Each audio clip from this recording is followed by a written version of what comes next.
Hello and welcome to Slamdance 2022. I'm happy that you stopped by to check out today's panel. My name is Taylor Miller and I am the manager for Slamdance Unstoppable. I am seated on a leather couch in front of a blue wall. I am a white female with long blonde hair, clear glasses on my face, and I'm wearing a black sweatshirt. When I Was You, I Wish I Knew is a panel about stepping up your next production. Our panelists today consist of cast and crew experts, as well as Slamdance alumni. Each of them are here to offer both experience and support in this field. So let me introduce you to each of them. Jessica Farrell is a white female with long brown hair wearing a purple long sleeve blouse.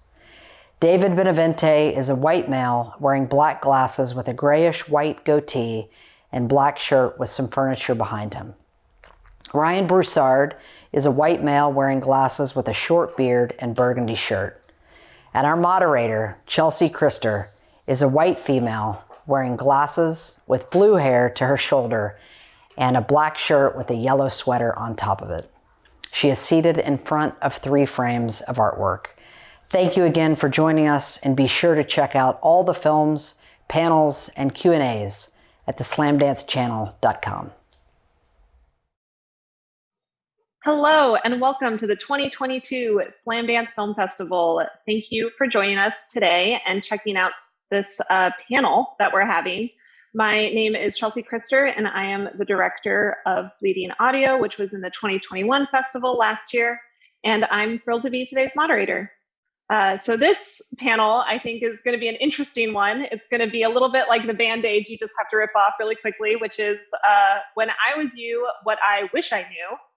Stepping up to your next production is going to be a panel that brings together us Slamdance alumni and cast and crew experts to share experience and advice for emerging filmmakers. We'll cover an array of production topics to help prepare you for your next project. So let's meet the amazing participants of this panel. We have David. Did you want to introduce yourself to everybody? I'm David Benavente. I'm the head of Cast and Crew Financial Services, which is our lending wing at Cast and Crew. Predominantly deal with mainly independent films. We do both payroll services and financing services, tax credit administration, the whole work. So I've been with Cast and Crew about 6 years or so. And prior to that, I was CFO of television company. So that's my background. Great. And we have Ryan, if you could introduce yourself. Sure. I'm Ryan Broussard. I am the Vice President of Sales and Production Incentives at Media Services Payroll. Our parent company is Cast and Crew, so I work alongside David and everything that he offers, as he mentioned. On my side, I work a lot with independents, both very, very small and very large, helping them with obviously payroll, but consulting on incentives, figuring out where to go, helping them with their budgets, and then working alongside David with financing. So getting a lot of exposure to the independent world for sure. And we have fellow Slamdance alum, Jessica, if you could please introduce yourself. Thanks, Chelsea. Hi, I'm Jessica, and my background is kind of diverse in a few different wheelhouses. I do producing for advertising and film, so I've shot in almost all the continental states. With that, you have to really think about resources as you move about, which we'll talk about today. I've had 2 films, feature films at Slamdance, one documentary and one narrative. I will say I love Slamdance, and you're going to learn a lot of good things on this panel that you need. Yeah, like we were saying, yes, it's so good. It's the most painful and useful panel you will ever attend. So let's dive in.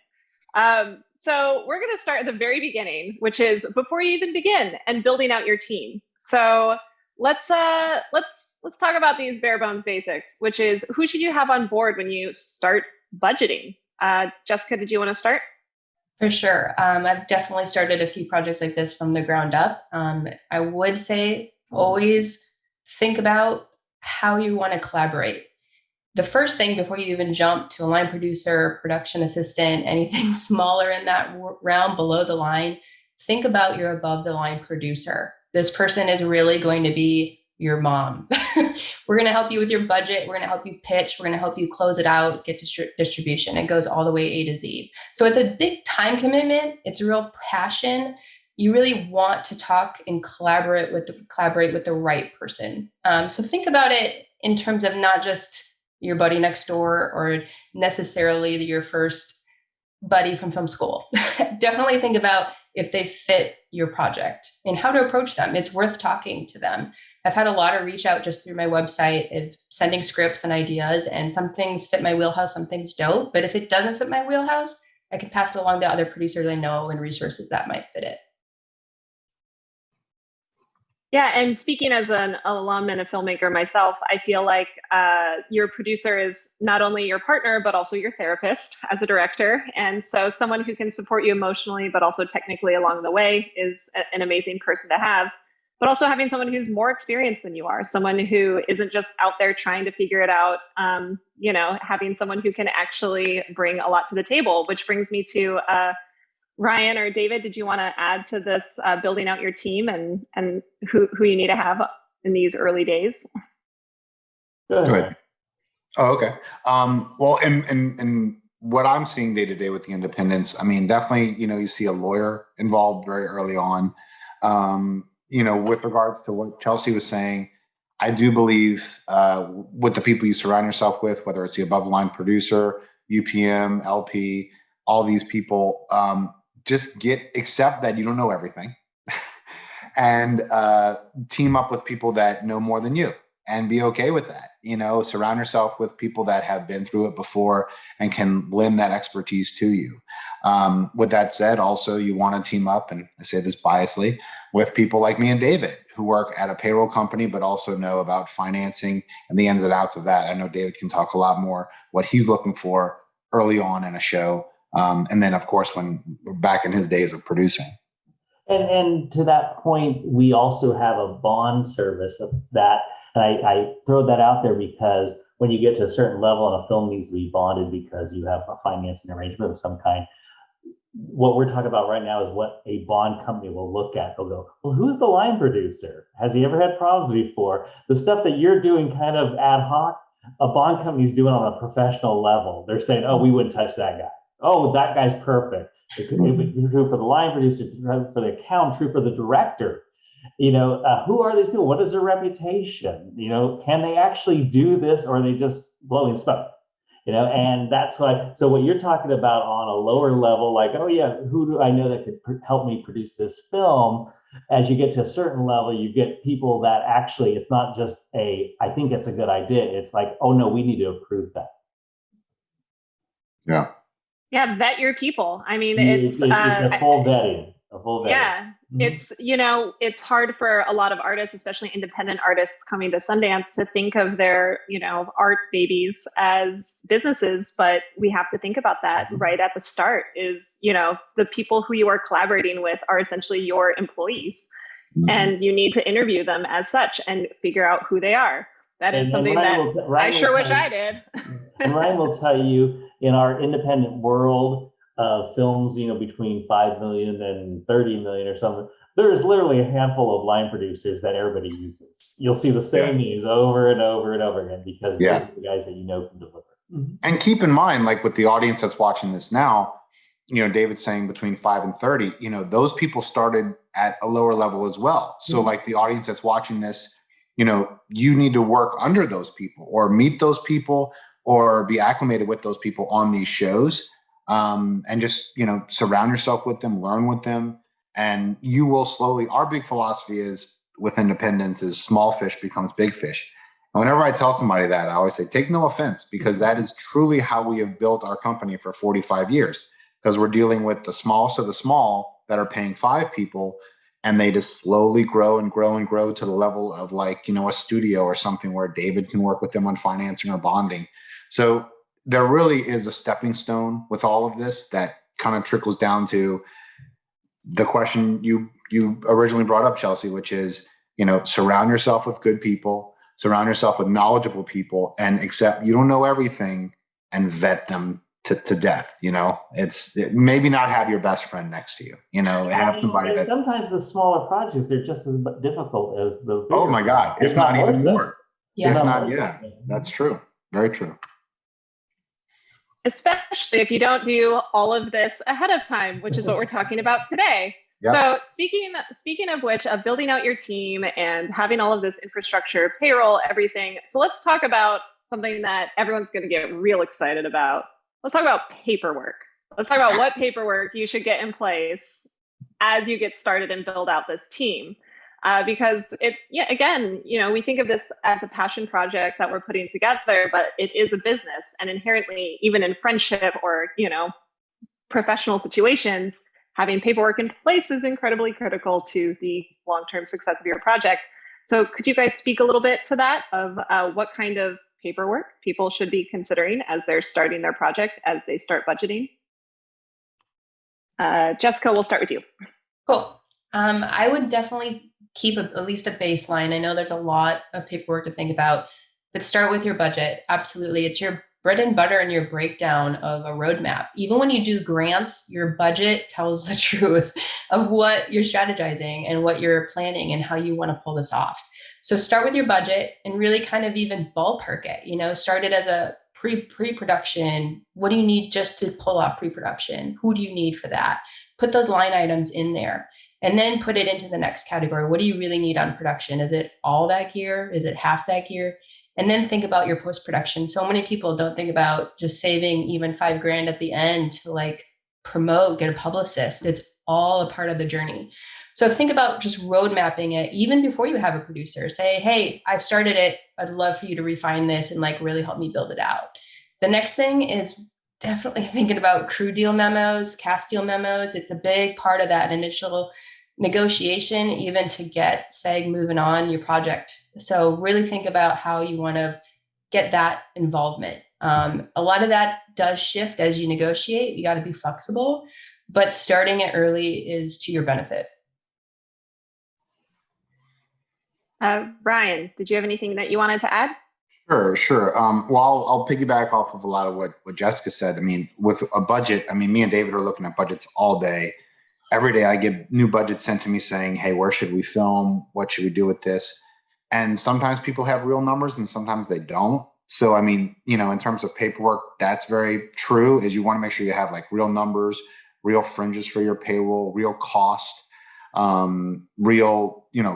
let it be grounded in the reality of where you're going. In this day and age, COVID cost. If I don't see that in a budget, it's usually the first thing I'm going to, and I'm asking the people, where's your COVID cost?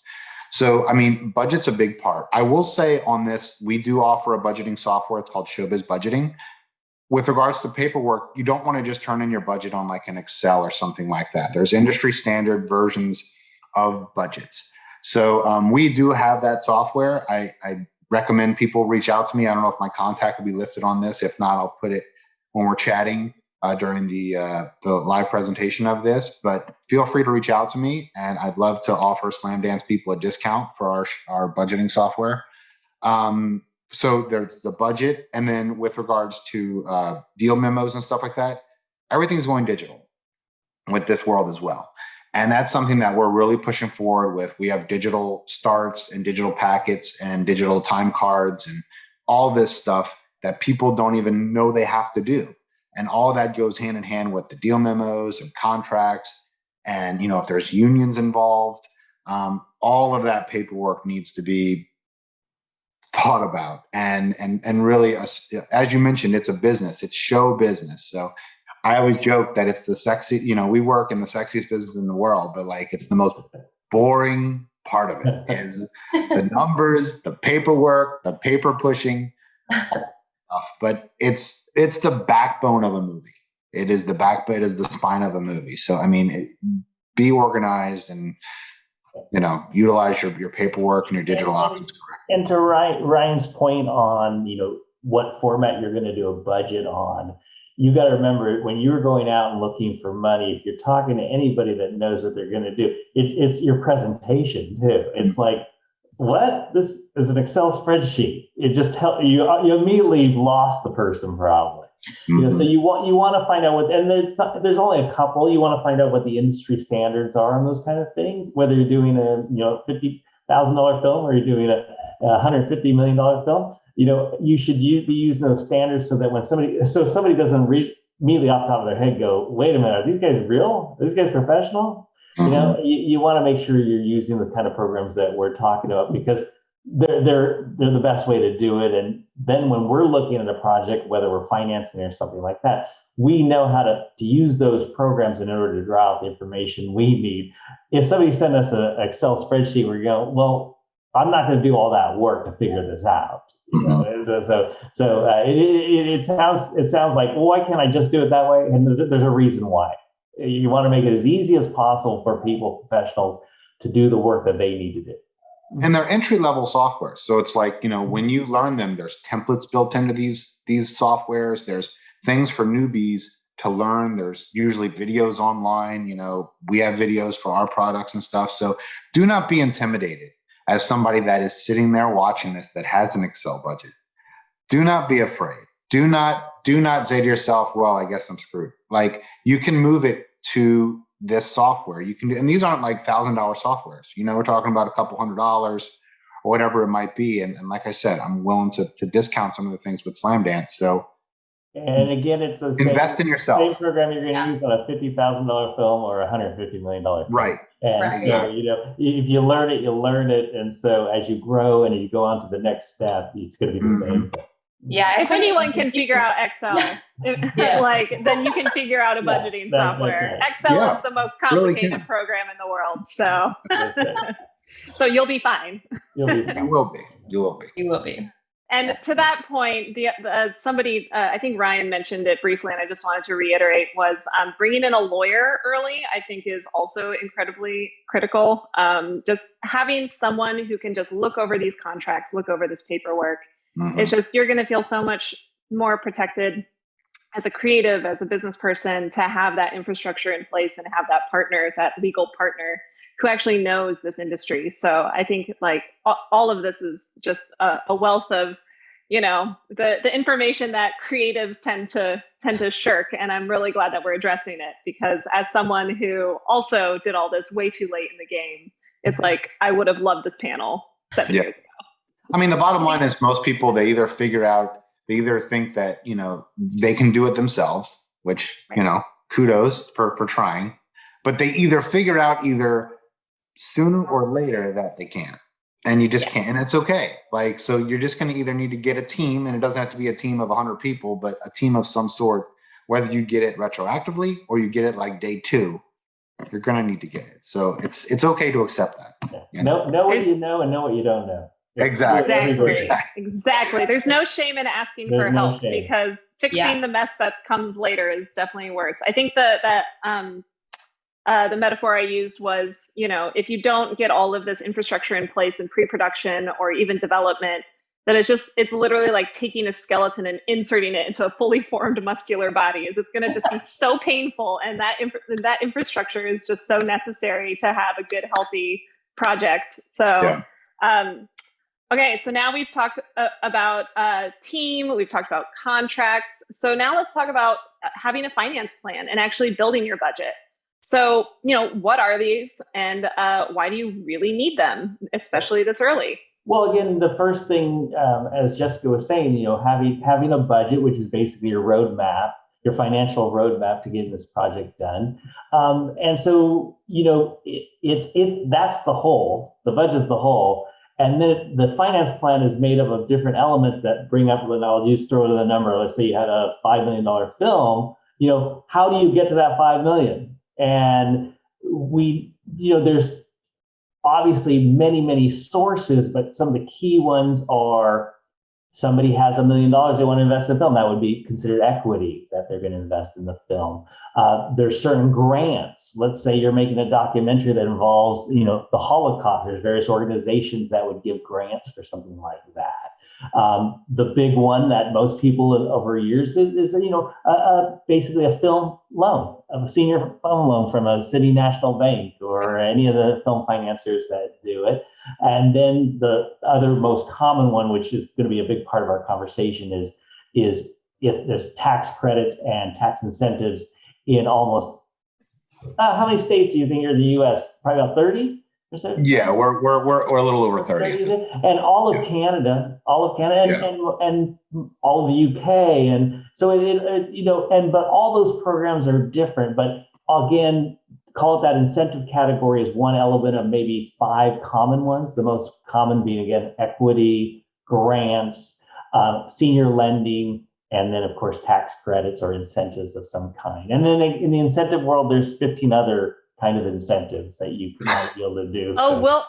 We'll get to incentives. Don't worry. We've got, I think, at least 30 minutes of this right. Dedicated to incentives. So back to it, I'll let Ryan speak to it again. Back to it is, again, you're making up this whole, like a big puzzle, and you're finding the different pieces. And believe it or not, it is like a puzzle, because if you have a senior loan, you have a tax credit loan, they all, one subordinates to the other, and the equity holder might say, I don't want to be subordinated to the senior loan. So it is literally a puzzle. It is, absolutely. And all of it's part of your pitch. All of it's got to be wrapped up and presented in a lot of different ways, especially if you're doing tax incentives. So absolutely think about why these line items are there and how you're going to prove the value of that. It's absolutely, whether you're talking to a loan, you're talking to investors, you're talking to film offices in different states, they're going to want to know you're going to be able to pull this off. Mm-hmm. Yeah. I mean, that's the biggest thing is like, will you, like David said, it has to, the puzzle has to align. So, I mean, you've got to be strategic and where you're getting things from and where you're not. And, you can't assume that one's going to happen without the other. And, the equity part can be so scary for a new filmmaker. I mean, that is the scariest part, because with tax incentives, which we will talk about, that's usually one of the last pieces that get put into the puzzle. The equity is one of the hardest things, which I'm sure, as Jessica knows and Chelsea with their projects, that, you have to sell yourself and sell your project and put yourself out there. And there's a lot of that. So, I mean, to what we said earlier, about, it's a business, it's great to be passionate about your project. It's great to have that side of the brain of creativity. And that's why you got into this, but you got to use the other side of the brain too, and be there to sell it for the money people, for the people that will help fund your project. Because, there's so many projects. I say this all the time. There's so many projects, great scripts, the best script you ever read, that don't get made. Because people they didn't, or they, as me and David see all the time, they get shut down, they run out of money, they don't do it right, and then there's other ones where you watch it on TV and you're like, how in the hell did this get made? Like, how did this, this is an awful movie. But they obviously, had some convincing powers, and they knew the right people, and they networked, and networking is a huge part of this. To get it made. So you really got to use both sides to be successful with it. Yeah. And let's actually, let's actually break this down a little bit, because I'm sure a lot of our audience is familiar with crowdfunding, very generous parents and friends. So equity, what even is film equity? Let's define it for our audience who might not even really know what this means. Sounds good. Basically, it's just, again, to your point, it's like you have a rich uncle, but probably more likely, though, it's going to be, especially when you get up into like the $5 million film range, it's going to be somebody, an investor that goes, and some people just invest in films because they love the business and they love the project.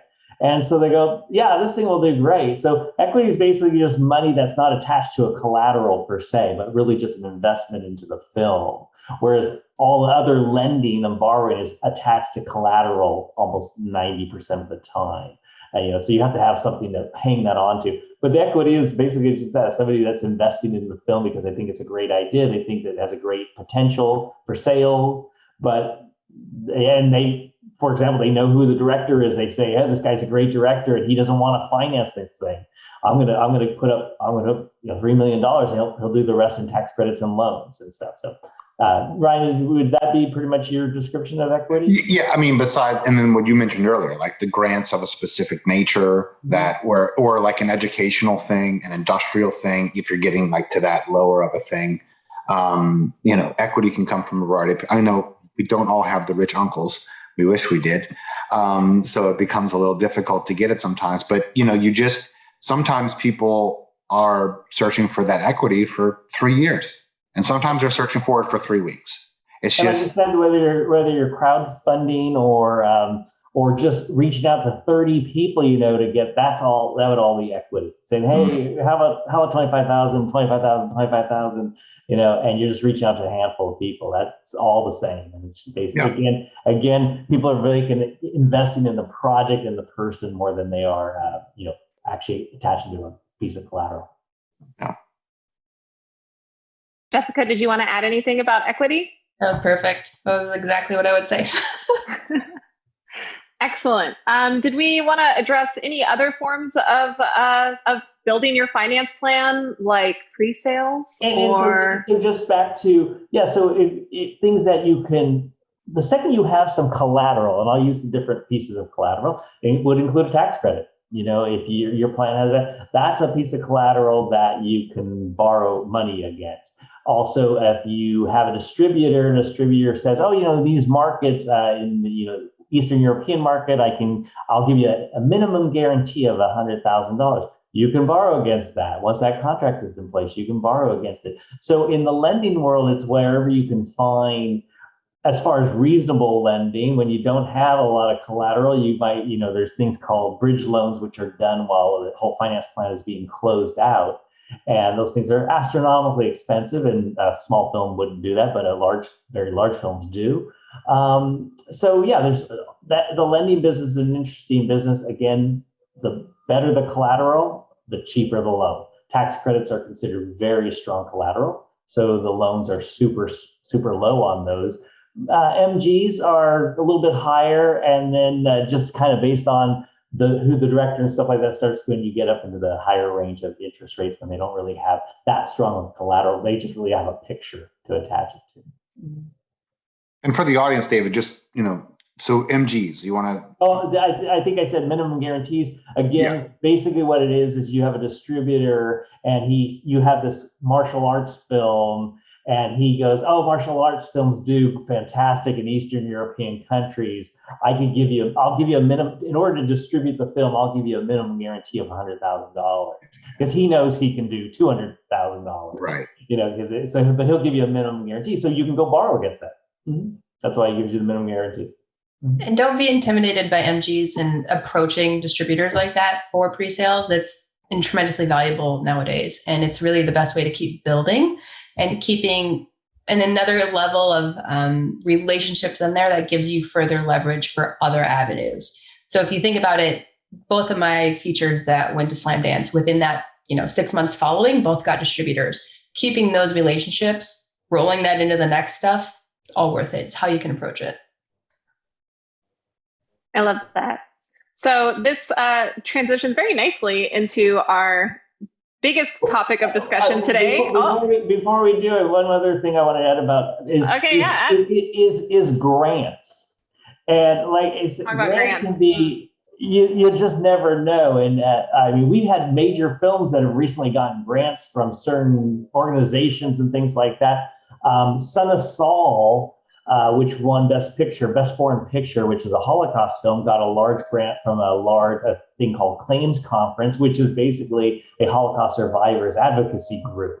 So you just never know, and it depends on the subject matter. If the subject matter is about voting rights, there may be some political organizations out there that would do grants for, so the grant business is, I won't call it tricky. There's a whole telefilm grant up in Canada that we see a lot and we loan against a lot. So depending on the subject matter of your film, again, that's where talk to as many people as possible, let them know what the subject matter is, research if there's any grants out there that might fit into that category. And it could, might not be tons, but every bit counts. And if it's $10,000 or $50,000, that's that $10,000 or $50,000 you don't have to find in your finance plan. I completely agree. It's actually the best way to even start pitching, because you get a gut check of your audience. Like, if this alignment in science is actually going to match to a grant, you can cross-relate, of course, with science and art and build it together. So it's actually helped me gut check, especially for documentaries, what's going to be tractionable. One of my documentaries got $75,000 worth of grants already, and it's just getting off the ground. So it's possible, and it's the best way to really make sure your budget's in the right place. Your synopsis is pitchable. Your deck is working. Like, it's a great way to make it a little easier for answers to know you can really feel passionate and proven to really approach equity after that too. Yeah, Google's your friend. Google's your friend. You can just Google and see. I was working with a client and they had no clue that there was a grant. They were working with a Native American tribe. That's what the feature was about. And they had no clue that that particular tribe actually had a grant for filmmakers. I mean, how great. So they just, then when they discovered it, it was thrilling. So just like David and Jessica said, just put feelers out there, use the internet. It's amazing what's out there. And even like there's I believe, oh, sorry, go ahead. Oh, I was going to say, I believe the IDFA or documentary.org actually created a massive info spreadsheet of grants based on, and you can actually sort the spreadsheet based on category, if it's related to your film, when all the due dates are.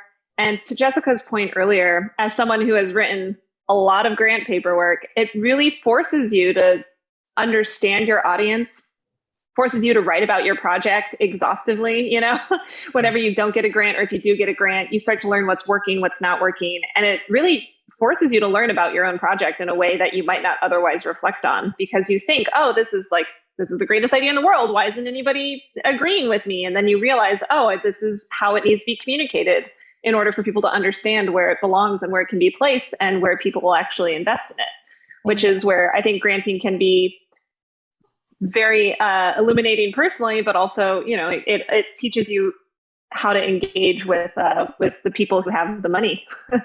Yep, in your audience, absolutely. I do also think about grants that are packages. Some of my best grants were also packaged with lawyer hours, you know, just to get you started in pre-production, something like that that really fits to your alignment. So there's grants for every stage of the journey. Definitely look for that. Even those outreach grants for documentary are huge and helpful. Yeah.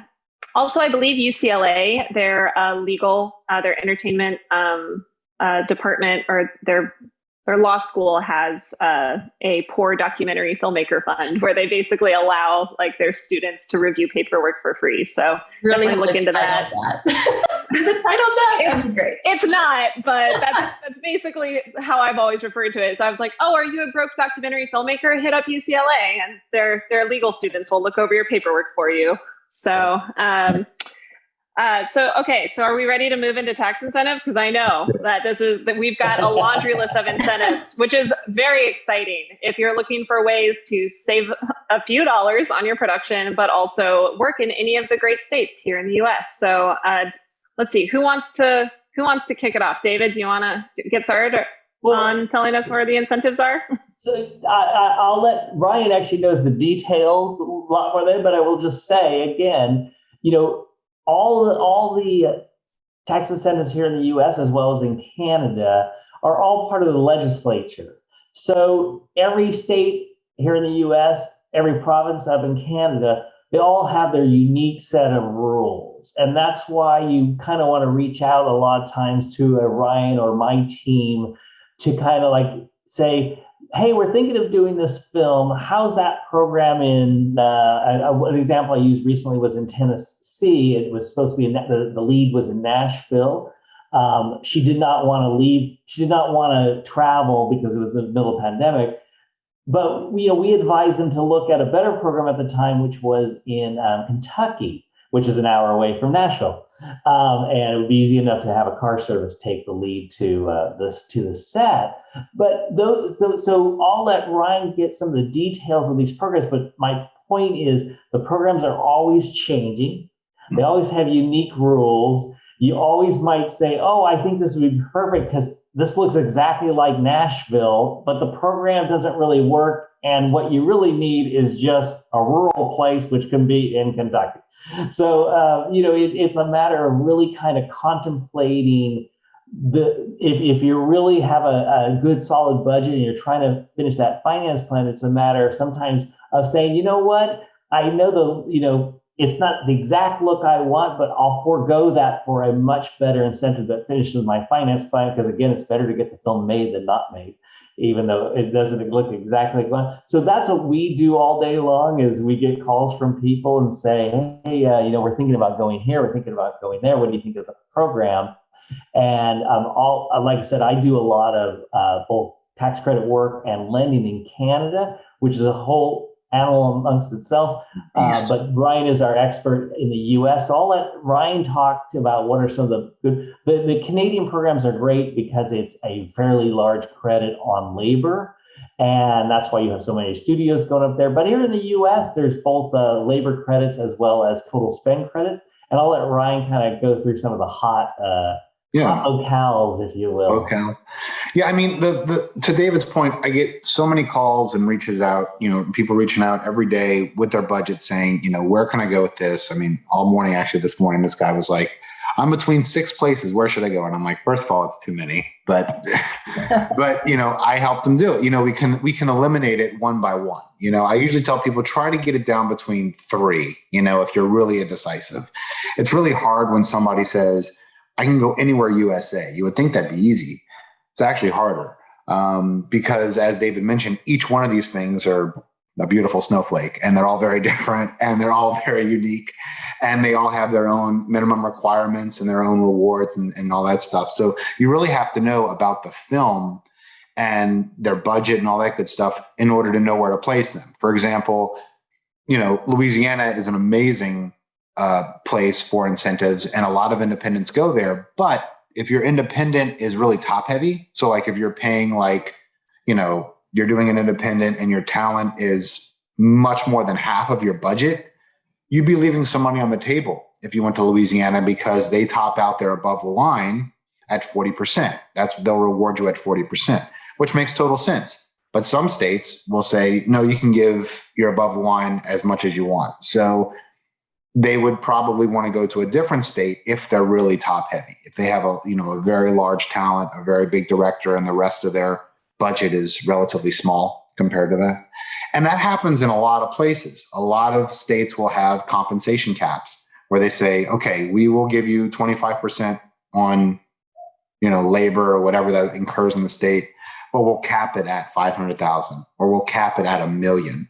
Well, if you're paying somebody $20 million, on a giant film, a studio tentpole or something, that's not going to work. You're losing so much money. So you'd want to go to a place that doesn't have a compensation cap. So those are just small examples of you have to find the state that kind of matches your budget and what you're going for. There's really 3 different types of programs. There's rebates and grants, which are cash. We talked about grants earlier, but these are a little different in that they're the film office programs that are associated with grants. It's basically like a pot of cash that they're willing to give out if you meet minimum requirements. The caveat with grants that I always tell people is they cannot give you the money because they don't like, the color of your hair or sorry, Chelsea. Or, hey, look, I have no room to talk. But, they could not give it to you for any reason whatsoever. Whereas the other ones are credits. They're usually first come, first serve. And there's refundable credits like New Mexico, where they will give you, after you do the minimum requirements there, you fulfill everything, you film your show, you file a tax return, and then they'll give you back dollar for dollar after they offset your liability. So like what your production company would owe in the state, which would probably be nothing because you just decided to go to New Mexico. They will give you dollar for dollar back in cash. And then there's transferable credits, which is like Georgia, which everybody talks about. It's very popular, where once you get your credit, you can't turn it into cash on your own. You have to go and sell it to somebody that has Georgia liability. So in other words, owes Georgia taxes, and they go and they buy it from you at less than on the dollar. And that's what's important for your budget. Okay. It's kind of like a Groupon. Remember Groupons? It's like, oh, I'll buy, $100 worth at this restaurant for $85. It's the same thing. They will buy $100 worth of your Georgia tax credits for $86. So that's how it's kind of a win-win on both sides. So those are the different types of credits. Just to point out that what those transferable credits and what they sell for, it's like any other commodity almost.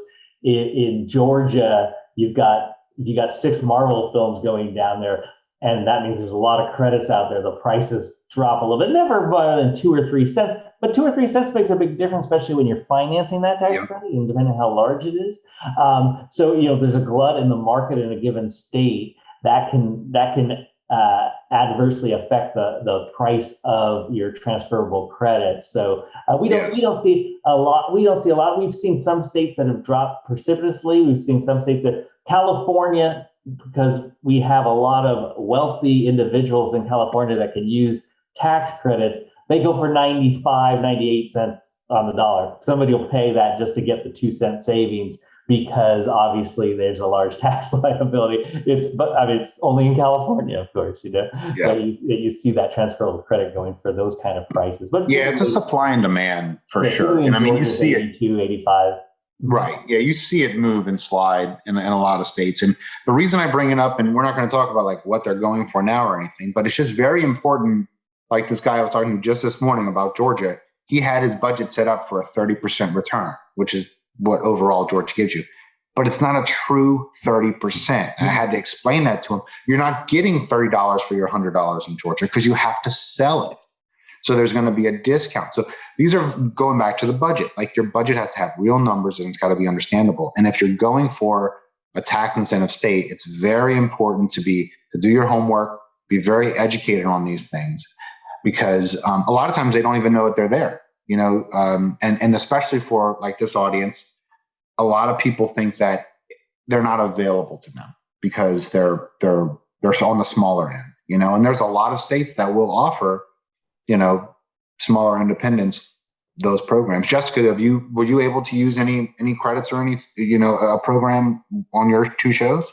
I haven't, no. And I was about to, then the pandemic kind of shut stuff down for me, unfortunately. But the ones that I have done a lot of research on, especially, talking with their film office, trying to get the strategy, making sure it's well represented in the deck, talking to other producers in that state of any background and experience, is Illinois, New Mexico, Arizona, Texas, before Texas really changed. So it's definitely worth the research, even as you just start on your own, whether it's looking at the film office, looking at how they outline the applications, how they define it, how do they really do the back end of it too. And then thinking about any networking you have in that state. There's a lot of producers, no matter where you reach out for them, that will have some support for you. The other way of thinking about it is you step back to the very beginning of our conversation. I said, grab a producer, right? That producer is probably going to have resources to other producers. You look at any film, there's multiple producers on it. Thank goodness. And so that wealth of knowledge is huge, because it will help you diversify how you approach any of it. And make sure that you're not alone in like trying to understand the research, because every state is a little bit different. And I think the exciting part is new states approaching it. I think, Ryan, you have some of that best stuff about Minnesota and like how to actually leverage it in some of the upcoming states like that. Yeah, there's a lot of new stuff coming up, and we're actually working with a lot of states on developing some programs. Minnesota was a unique one because they have a state program, and then it's called Iron Range Regional, which is kind of like a county. It's bigger than a county. They have that program, and then they have Maple Lake. They have that incentive too. So you can actually piggyback all 3 of them all together.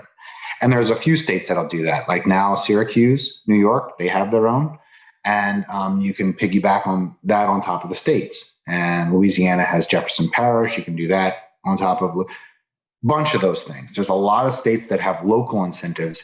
And that's another thing too. Let's say, in Georgia, you can't afford to spend $500,000 in Georgia to get that state one. Well, Savannah has a 10% incentive, and it's smaller. It's a smaller minimum spend. I think it's 100, 150 or something. So, that would be something where maybe you could capitalize on that as opposed to the state one. So to your point, it's just good to do your homework. I always tell people, and I'll say it here on this, very large outlet, that I offer my services for free. I mean, I selfishly just want payroll. I put that out there for everybody watching, but I am here for consulting, large or small. I mean, I said at the beginning. There's also a reason why Ryan is so good, as our other colleague, Joe Bessassini, who also probably the foremost expert in the U.S. There's a reason why they're so good. They have to be, because I have a lending business. So I'm lending against these credits. And what state are we looking at? What state are you and Deirdre looking at? I can't remember. Where we can't take the risk of like not knowing the program literally to the penny. Like Montana, we're going down rabbit hole. Yeah, we're trying to figure out. We got somebody who's approached us about a film that's actually been made already, or it's actually a television series that was done in Montana. And again, we can't lend money against something that we later, it turns out that they misinterpreted the program. We can't have that. We can't have that. And as my earlier comment about these programs are always changing, Louisiana is a perfect example. Louisiana is a great program today. It was a great program 10 years ago. About 5, when did they change their policy for about 3 weeks? They changed it for 2 years, and it was in 2000. I think from 2015 to 2017. And it killed our ability to lend against the program, because what happened was we need to be really solid on what is the timing of these credits coming in, because we have to do loan reserves against those if we're lending against something. So things like that. If we're not comfortable with how long it's going to take. Or we say, you guys, we're very honest with people. We'll say, you realize New York is now, how many years now in New York? 3 years. 3 years, 4 years? Yeah. And people go, what? Yeah, it's 3 and 4 years. And so I got people like Ryan and our colleague Joe, that's what they do all day long, because they know that our business is reliant on them knowing these programs to the nth degree. What is the program really? New Jersey, for example, New Jersey just started this program, but for almost 2 years, nobody had any idea what qualified in New Jersey. And they still, I don't know if they still do. Oh, they got it. They got it going now. I was going to make a New Jersey joke, but don't do that. Don't do that. No, I won't. I know they're great. They're great. But it's also to that point, everybody's going to New Jersey now. Yeah, no, that's exact. And like David mentioned earlier, Kentucky, like that particular person he's talking about. What was very important about that conversation was, when were they filming? Because the Kentucky change happened this month. So when we talked to them in November, or it might have been October, we said, okay, when are you filming? Because if you're filming in November, Kentucky's not going to work. But if you're filming in January, because now Kentucky's going from a non-refundable, non-transferable state, which is kind of what California is for studios, which means you can only use it to offset state liability. You can't turn it into cash. You can't sell it, blah, blah, blah. So Kentucky's kind of been floating in the water for a while. They're now going back to what they originally had when they were super successful, which is fully refundable. So that just started this year. So these changes are happening. There's just bills floating around all the time. So please reach out to me. Our media services website has a whole incentives map that I update personally. And, just try to keep abreast of these things, and don't count yourself out. Massachusetts has a low minimum spend of $50,000. I think Mississippi has $50,000. New Mexico doesn't even have a minimum spend. They just want to see a script. So, all these people out there that are when you start looking at our website, and you'll see North Carolina, we need you to spend $1.5 million, or Georgia, 500,000, or, Louisiana, 300,000. Don't say, I'm not there yet. You could be, just not that state, So there's other states where Oklahoma is 25,000. So just, put yourself out there and see what they're available. And you'd be surprised at what you're going to find. Yeah, I think it's amazing that you guys have that understanding of the lower budgets with the having no minimum spend and the maximum spend, because I know, Slamdance, the criteria for our filmmakers is the budgets have to be under $1 million. And, I was a part of the narrative programming team this year, and some of the films that were programmed were made for under $1,000, and so there are films that are just being made out of just sheer determination and, force of will force of will and lots of love. I like to say every movie is a miracle. And so, but that's about right. It is. Because so much has to happen to make them actually exist, and for them to be good movies is an even bigger miracle. That's so, congratulations to all our filmmakers. But when it comes to if we can just kind of get a rapid list of what incentive programs exist, what is something that someone might not think of, because while these are micro budget filmmakers who are growing into bigger budgets, what are things that they should think about? If you can just give us a brief list. I know we have, obviously we've talked a lot about payroll and crew, but what other things can filmmakers think about when looking for incentives? I mean, local vendors for sure. I mean, every one of these incentives, the whole point of it, in case people don't know, is that state is using it to drive their economic impact. They want you look at something like Walking Dead, where they filmed in Georgia, okay, was a no-name town, and they filmed there, and now there's a coffee place called The Waking Dead there, right? So it's like it was an economic bomb that dropped in that area, and states know that. So you have to remember, anything that you do in the state is what qualifies. You know, your work done in the state. Now, some states will incentivize non-residents working in the state, but that's another caveat of like, it's unique to the state. Some state, like Illinois, Jessica mentioned Illinois, great program, but they do not incentivize non-residents. So that's a place where if you were going there, you would say, okay, I got to get a crew just in Illinois to maximize that program.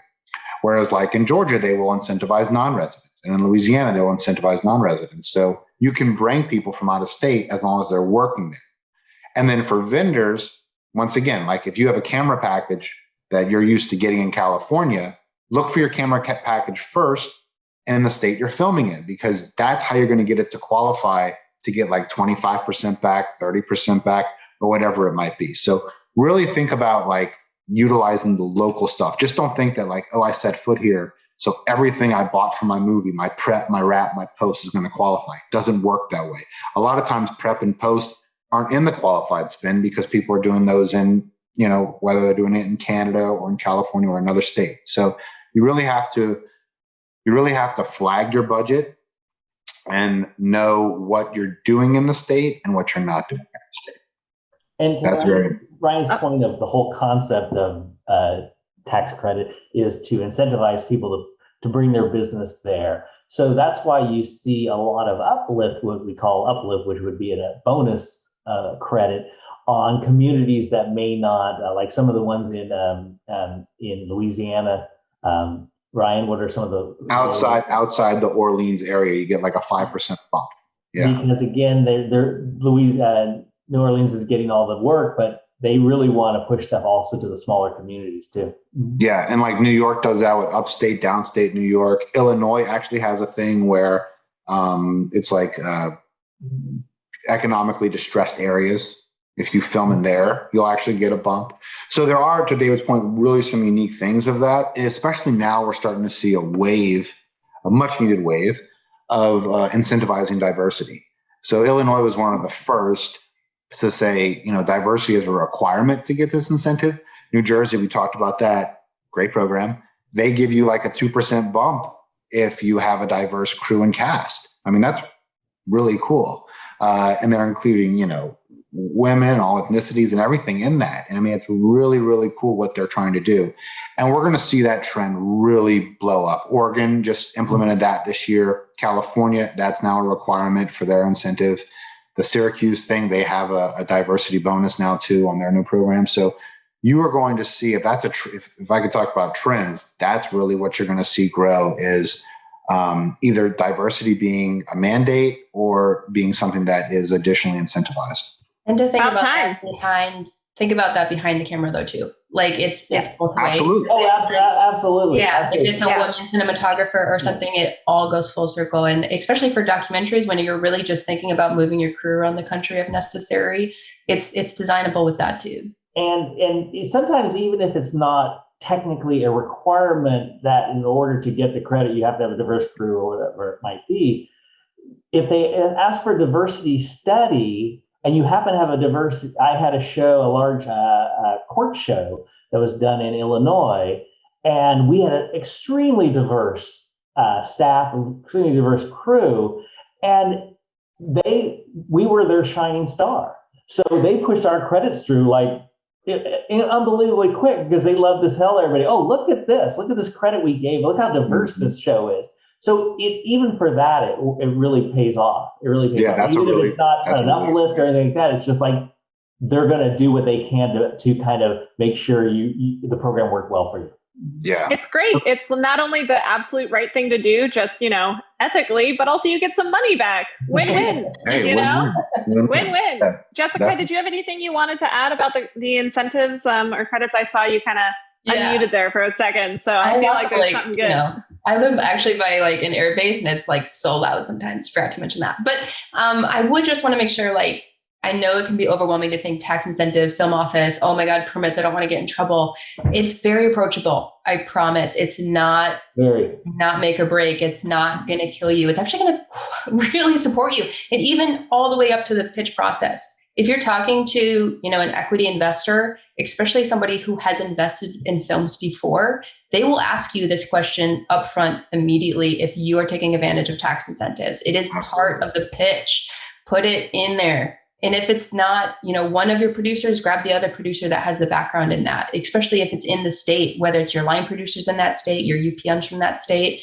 Also, there's line producers that really just travel and know a lot of the states. So think about it as you build that budget, as you build that team, you build it all out to make that pitch solid. That's going to give you the best footing.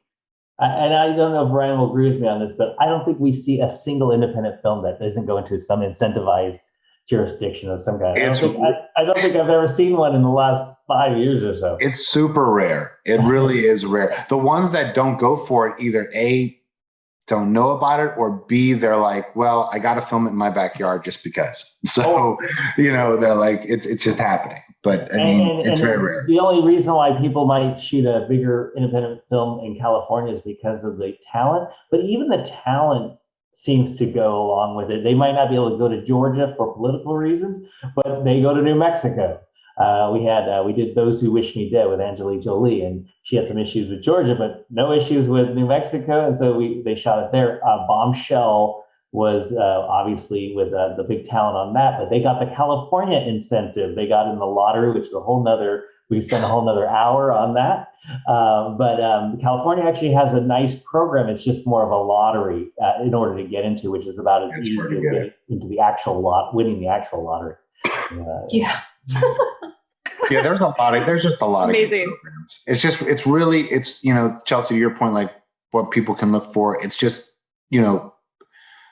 this information's out there. Like, I know we put it on our website. The film office, to Jessica's point, has it on their websites, and it's there. So take advantage. If you're doing a documentary, you're $40,000. Look for a state that, Oklahoma, that will incentivize a documentary and is a $25,000 buy-in. Like, okay, so there is a program out there for me. Whether that's the right fit or not, I don't know, but there is a program out there for you, So just be on the lookout and just put yourself out there and just look for the information, or just give me a call.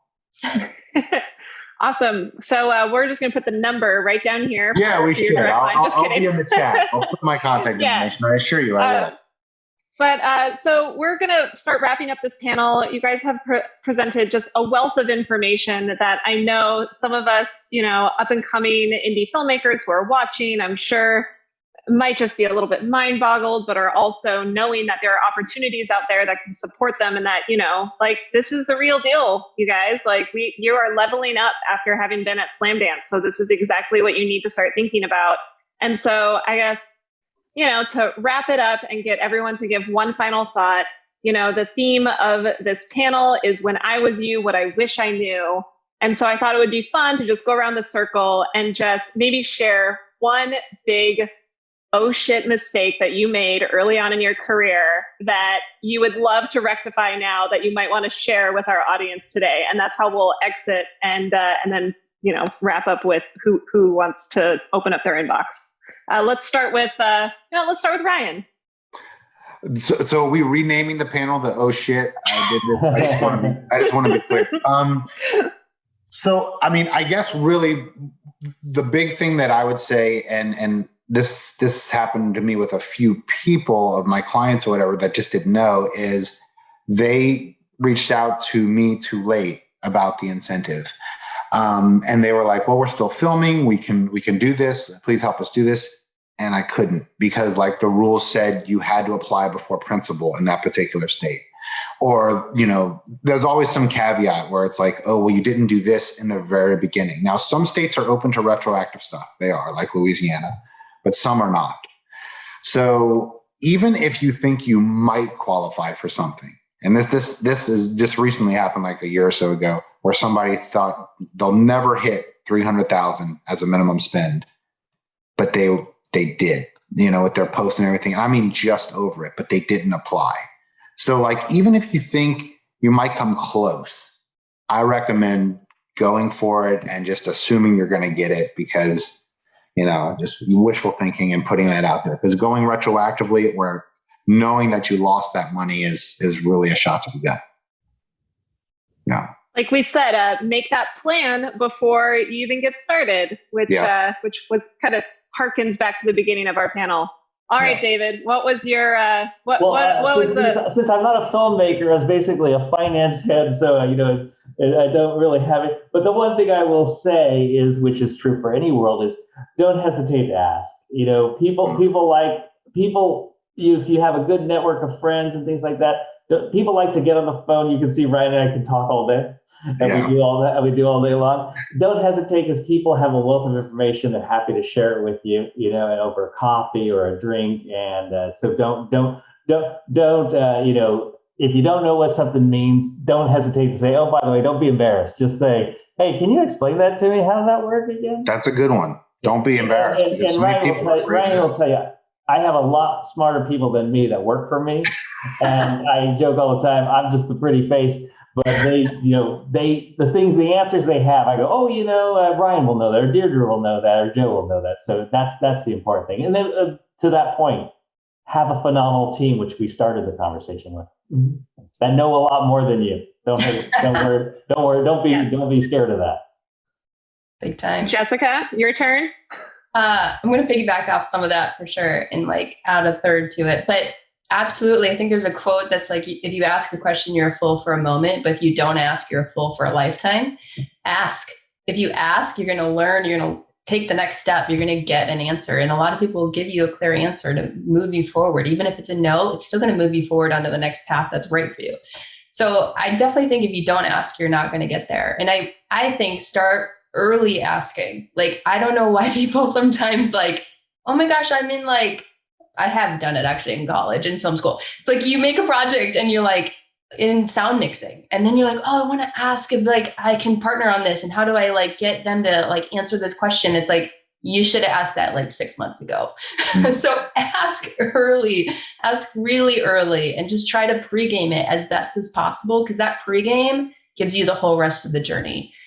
But also think about the whole journey, because the back end is another big part of it that people really forget about. But getting your film out the door is the biggest thing. And the best way to get it out the door is make that first pitch and all that traction in the beginning, follow through. I love it.